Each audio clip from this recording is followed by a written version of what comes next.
Hey everybody, just want to make a quick video today on how to actually properly analyze Facebook ads. I think this is something that a lot of people don't do enough of. So I want to talk about how you properly split test different ads and how you actually look at them to see which ones are performing better.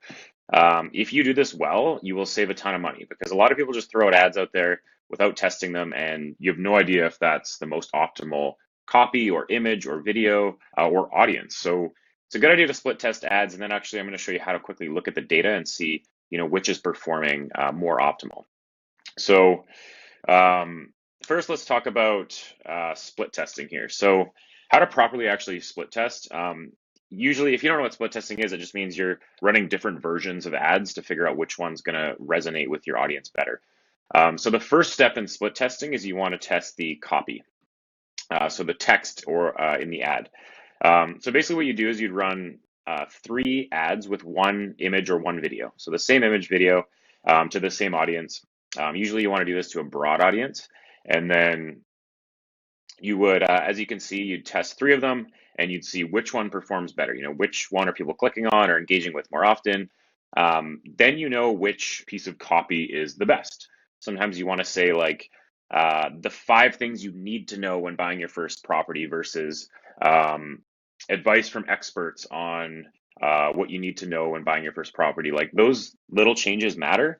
So it's good to test the copy first. And once you have the one that works the best, then you can move on to the image or the video. So then you use that copy, the winning copy, and you run 3 different images or 3 different videos. See which one performs better. The one that the most people click on or the one that has the most average watch time or gets the most engagement, that's going to be your winner. Now you have a winning ad. So you have winning copy and a winning photo or video. And you don't need to spend a lot of money on this, especially if you're going to be running an ad ongoing for a number of months. It's really good to get this figured out and dialed in. You can spend $5 on each ad. You don't have to spend a ton, and it should tell you pretty quickly which one's a winner. So now you have your winning ad, you have your winning copy, you have your winning image. The third step is to test your audience, which is on the right side here. So you want to test copy and image first, and then your audience is second. So what you do here now, with the budgets we're working with our company, we're doing like a much higher budget, so we can kind of split test different ages by like 21 to 25, male and female. You guys might not want to do that. Yours might be a little more broad than this, but this is just an example. So what you would do is you take this winning copy and image or video, and then you test a few different audiences. You might test like pixel data on your website. So everyone who's ever visited your website, run an ad to them and maybe even make a lookalike audience of that to make it bigger. And then you'd run that to like all the different age and gender demographics that you can. Audience 2 might look like upload your database into Facebook and create a lookalike of that. So you can upload like 1,000 people in your database or 500 or whatever it is into Facebook, create a lookalike audience of that, and Facebook will find a bunch of similar people. See how your ad resonates with that audience. Maybe you have a niche market you're operating in. A lot of you are doing cool niche brand ideas.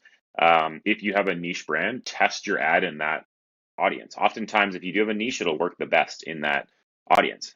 But do a little test. You don't even have to go as detailed as this and do it broken down by age and gender. You can do it way more broad.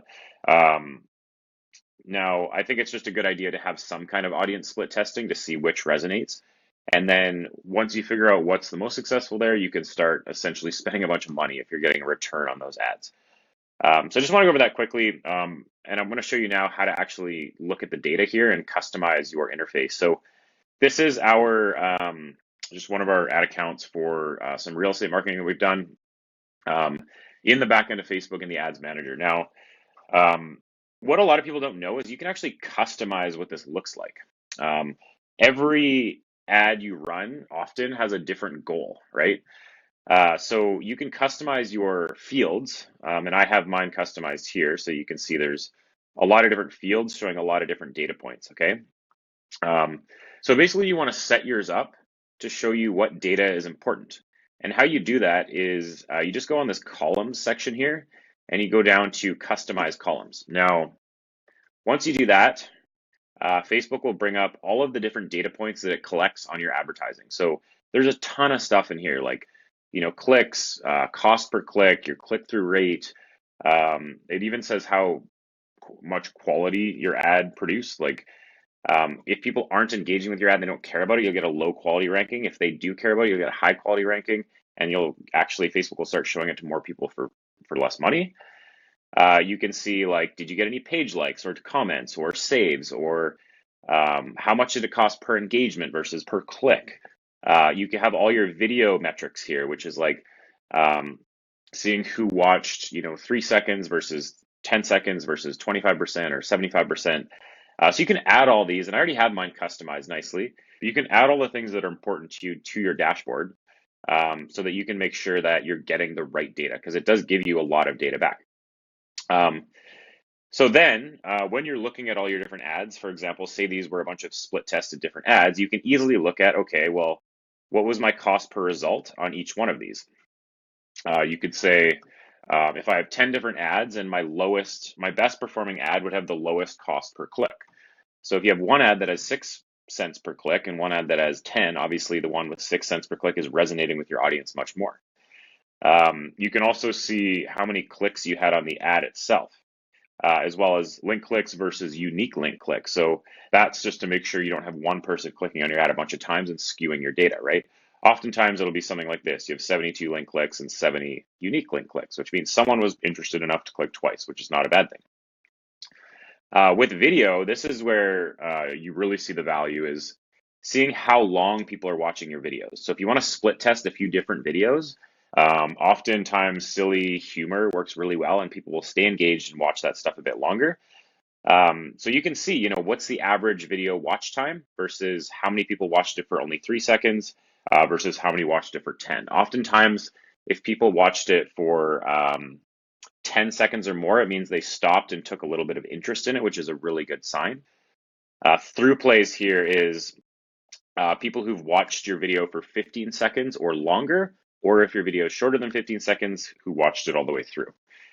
Then you can actually take this data and you can make audiences around it. So you can go in and create a new audience based on how many people have watched 15 seconds or more of your video, and run a new ad just to those people based on this data. But you only want to do that if you see that there's enough people there to create a valuable audience, right?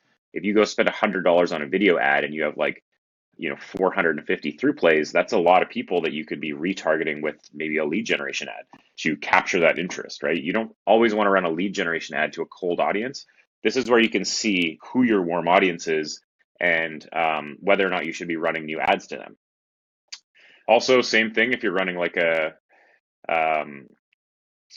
messenger ad, you can see kind of how many people have sent you messages. If you're running a lead generation ad, you can see how many leads you captured and how much it cost. There's a plethora of data in here that I won't go over in its entirety, but it gives you an idea of, take a look at it and make sure that you are spending your money in a way that's going to give you feedback in terms of what your actual goal is and whether or not that goal is being met. I do think it's worth spending some time here, because split testing, I think, is really underrated in the market. For marketers out there, it's a very common practice, but I don't think a lot of people, especially in real estate, are really doing this stuff. But if you're running a lead generation campaign on Facebook, it's very worth it to split test your advertisements. A lot of times people just put up an ad, run it, and then call it a day. And if it doesn't work that well, they'll just say, oh, it doesn't work. But really, this is about testing different ideas, because very rarely do you put up one ad and it's just immediately successful. That would be a little bit of luck. Or if you have a ton of experience doing this stuff, you might already know what works with your audience, which just isn't the case for a lot of people. So just want to make a quick one today on split testing and analytics. To take that even further, you can go into your, if you click on any given ad here and you click edit, you can actually go in here and get some analytic data on, what platforms were people seeing your ads most? Were most of the viewers and people who engaged on Facebook, or were they on Instagram, or were they on the audience network? What kind of demographics were engaging with this content? For example, actually, I totally unplanned. This is a good example to show that this ad resonated with women far more than men. I don't exactly know why. This is a retargeting ad for a property that we had as a just listed. But you look at the data here, you can see the green is like how many people it reached for men and women, and versus how many people actually clicked on it and viewed the property. So right away you can see only on the men's side, men aged 25 to 34, only 2 people viewed it, where 9 people were showed it. Whereas on the women's side, obviously a lot more people were shown it, but a lot more people clicked and engaged as well. So, I've seen people with interesting niche brands that cater to one demographic. Like I remember a guy who was like a car lover, and his stuff was always resonating with men more.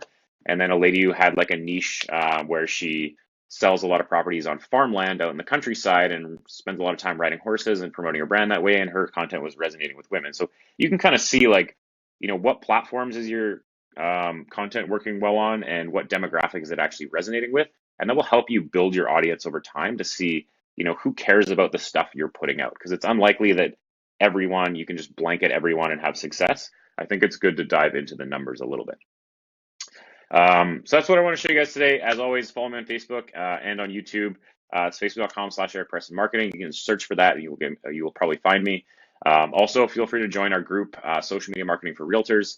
That's a group where we're going to be posting a lot of content like this and engaging in meaningful dialect around what it means to be an effective marketer today. So thanks for listening, guys.